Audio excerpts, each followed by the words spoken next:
Here we have a very basic single-cylinder Formula One engine modeled in GT Power.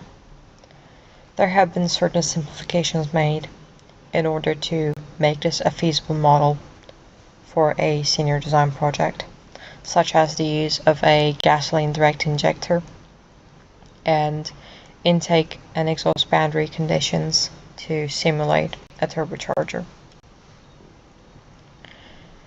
A GT Power model consists of building blocks called objects. You can see all of the objects available in this left-hand menu over here. In order to add an object into a pre-existing or fresh model, the only thing you need to do is to drag and drop the selected object into the workspace.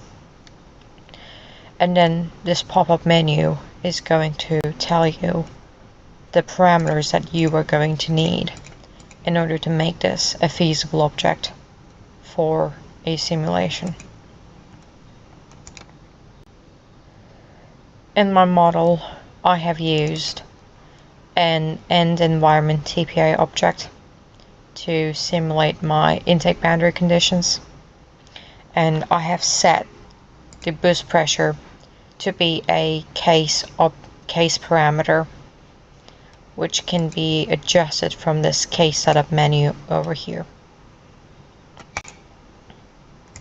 My inlet runners, inlet ports, exhaust ports, and exhaust header are all modeled using a pipe round object. My inlet and exhaust Ys are modeled using a flow split Y object.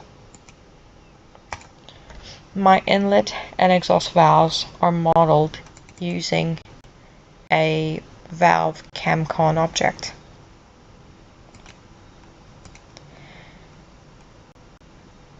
My gasoline direct injection object is actually modeled using a injector diesel SimpleCon object. GT Power 2016 does not have a dedicated gasoline direct injection system, so this is as close as the software gets. However, I believe that the 2024 Plus series has the object for a gasoline direct injector.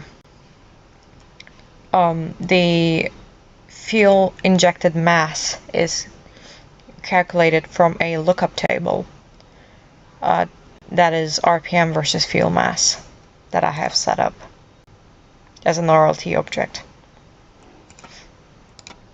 Then I have a engine cylinder object and a engine cranktrain object. And this is how you construct a basic model. If you want to change any parameter in any of these objects, you just have to double click the object and then choose the parameter that you are going to change. Type in a new value and then press apply and then OK. And then you are able to change any parameter.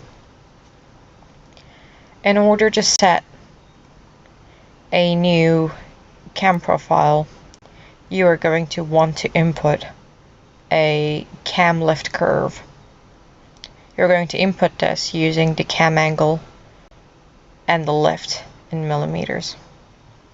On the right hand side over here, you can see the lift plotted against the crank angle. In order to do this, you're going to want to build your cam lift profile in an Excel file.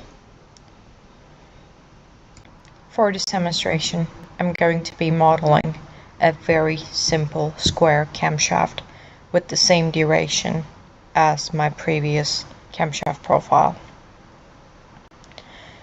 In order to do this, you are going to need to plot your cam angle against your lift.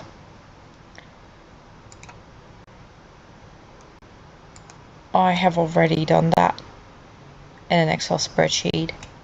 So I am going to need to copy and paste it onto this right here array.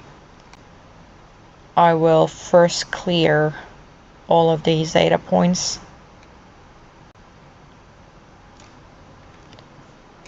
in order to make sure that there's not going to be any clashes in the data, and then I'm going to paste it right here.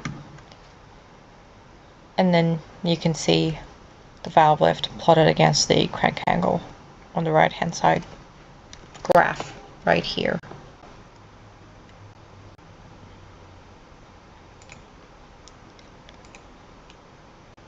This point, which is called the theta 0, is the position of the 0 cam angle array on your spreadsheet. This usually refers to the center line, the center point of a camshaft profile, which is usually the max lift point. In this case, it does not mean the max lift, but it is the center of the square cam. So you can change where the theta 0 falls, aka the cam timing angle, in this timing section right here. If I show the plot, you're going to be able to see where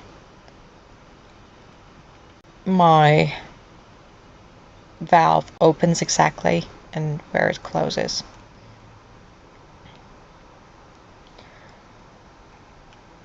So now my cam is all set. I am not going to change the cam timing angle because I am currently running a square cam that has the same duration as my previous cam, and I do not need to change my cam timing angle.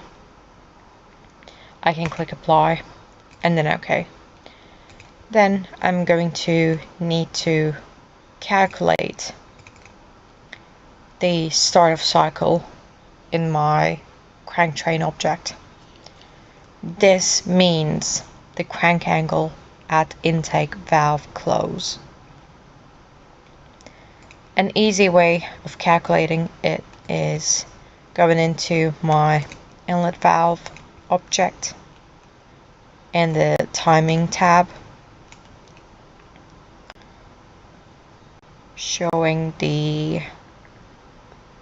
valve lift curve, and then going in here and viewing the data. Here I'm going to want to check where exactly my valve shuts. It is at 586 degrees. My crank angle at intake valve close is going to be between minus 180 degrees and 0 degrees. So I need to figure out where this point lies between minus 180 and 0. So I'm going to check it again. It is at 586 degrees. So that lies at minus 134 degrees. I can now go into my engine crank train object and change this here. I click apply and then OK, and now that is set. Then I'm going to want to do almost the exact same thing to my exhaust valves. I'm going to go to lift. I'm going to clean out my arrays. I'm going to take that same profile and stick it on here. Rather simple. I am not going to be messing with the lash or timing, so I simply click apply and OK. I do not need to do any further changes to this model. Now I'm able to run my simulation. Before you run a simulation, you want to check your case setup. I am going to be running between 6,000 and 12,000 RPMs, and my boost pressure, which also equals my exhaust back pressure, is going to be 3 bars. Now I can run the sim by clicking this green run button. It's going to do a model check, and then it is going to start solving this model.